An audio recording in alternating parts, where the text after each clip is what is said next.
आज हम बात करने वाले हैं मैजडॉक, आईएक्स, पिरामिल और बजाज फाइनेंस की। पहले बात कर लेते हैं मैजडॉक की।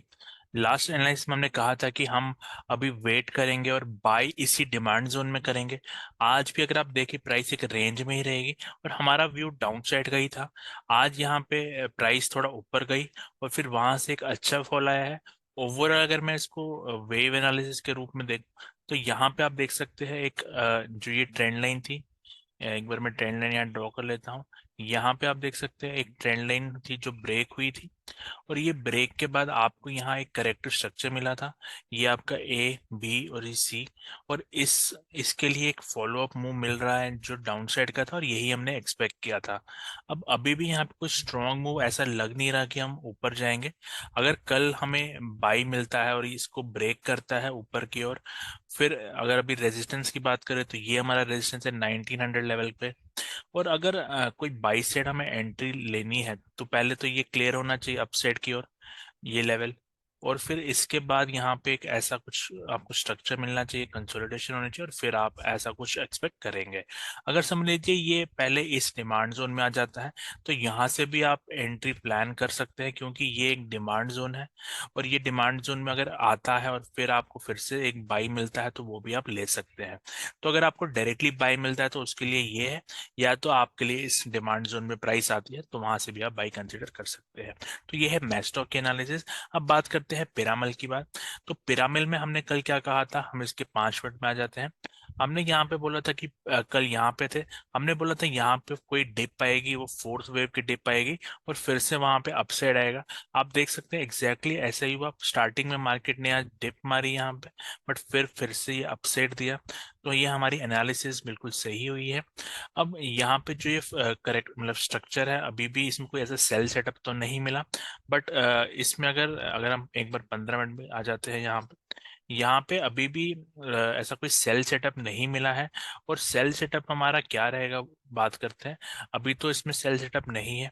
अगर समझ लीजिए ये जो ट्रेंड लाइन है, पहले ये ट्रेंड लाइन ब्रेक हो जाती है और फिर कुछ करेक्शन मिलती है शॉर्ट में, फिर आप उसमें सेल सेट होगा।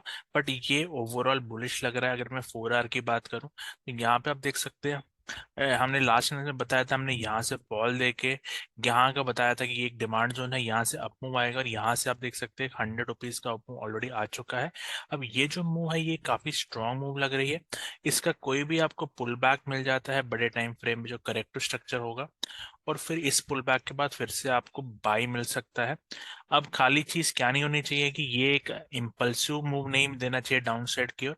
अगर समझ लीजिए एक रेंज में बना रहा और थोड़ा थोड़े दिन कुछ इस टाइप का स्ट्रक्चर आपको बनाया है इसने, अगर इस टाइप का ये कुछ टाइम पास करता है यहाँ पे तो आप इसको बाई करना और टारगेट आपका फिर से ये स्विंग हाई हो सकता है। बट एटलीस्ट ये जो सप्लाई जोन है वहां तक तो ये जाएगा ही जाएगा। अगर ये कुछ ऐसा स्ट्रक्चर यहाँ पे जैसा बना था वैसा ही स्ट्रक्चर यहाँ पे बनाता है तो आप इसमें पोजिशनल या स्विंग ट्रेड के हिसाब से बाई कर सकते हैं। अब ये पॉइंट क्लियर है। आगे बात करते हैं हमारे तीसरे स्टॉक आईएक्स की। तो आईएक्स में हमने कल बोला था कि जो ये अपमूव है ये हमें स्ट्रांग नहीं लग रही। हम एक बार फिर से इसको दिखाते हैं, एक बार हम लाइन चैट में दिखाते हैं आपको।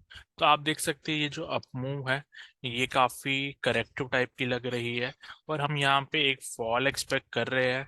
हमारे हिसाब से ये बी वेव ओवर नहीं हुई है क्योंकि ये काफी करेक्टिव लग रही है और यहाँ पे एक फॉल आएगा और उसके बाद अगर कोई बाय मिलता है तो वो हम लेंगे। ओवरऑल ये स्ट्रक्चर तो बुलिश ही है।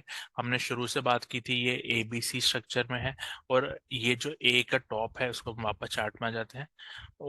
बाद में जो ए का टॉप है ये हमने शुरू में ही बताया था कि ये क्लियर होगा जो है 132 का लेवल।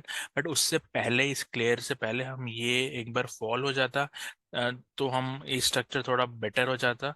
क्योंकि यहाँ पे अगर आप देखें ये अपमूव में, ये अपमूव काफी स्लो है इसके कंपैरिजन में।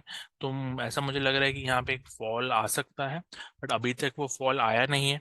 तो मे बी अगर ये फॉल आता है उसके बाद कुछ बाई हमें मिलता है तो वो हम लेंगे। बट एज ऑफ नाउ हम इसमें बाई कंसीडर नहीं करेंगे और वेट करेंगे अगर ये फॉल होता है कि नहीं। हम इसको कल अपडेट करेंगे, कुछ इसमें डिफरेंट होता है तो हम इसको कल अपडेट करेंगे। आगे बात करते हैं हमारे लास्ट स्टॉक जो है बजाज फाइनेंस।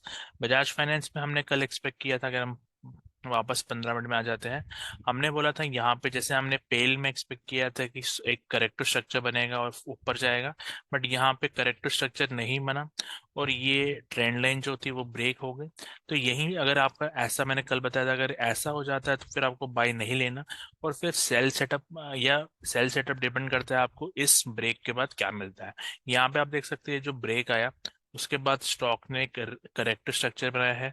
ये आपका इम्पल्सिव मूव था। उसके बाद आपको यहाँ करेक्शन मिली है और इसको फॉलो अप मूव आपको मिल गया। अब ओवरऑल ये करेक्टिव ही लग रहा है। अगर एक बार में हम देखें, यहाँ पे आप देख सकते हैं कि रेंज बाउंड मूव आया है। हमने यहाँ पे बोला था कि यहाँ पे एक अप मूव आ सकता है, या तो वो रेंज बाउंड मूव होगा जो इस टाइप का होगा। और अभी तो ये इसी टाइप का लग रहा है। देखते हैं कल परसों इसमें कुछ टीम आती है कि नहीं, कुछ ये बढ़ता है मोमेंटम से नहीं। अगर एक मुझे इसी टाइप का रहे तो फिर इसमें एक फॉल और आ सकता है। तो अगर वो फॉल आता है तो हमारे लिए स्ट्रक्चर थोड़ा इजी हो जाएगा, क्योंकि हमारे हिसाब से अगर ये फॉल होता है तो फिर हमें बाई स्ट्रक्चर कोई मिलता है तो वो बेटर बाई मिलेगा, क्योंकि ये मूव काफी स्ट्रांग नहीं लग रहा और ये एक वीक मूव ही लग रहा है इसमें। और ये अगर फॉल करता है तो स्ट्रक्चर थोड़ा बेटर हो जाएगा। अब ये पॉइंट क्लियर है, ये सारी एनालिसिस आपको पसंद आ रही है। अगर ये वीडियो पसंद आए तो वीडियो को लाइक करिए, चैनल को सब्सक्राइब करिए। कोई डाउट हो तो कमेंट डाल सकते हैं। Thank you, have a nice day.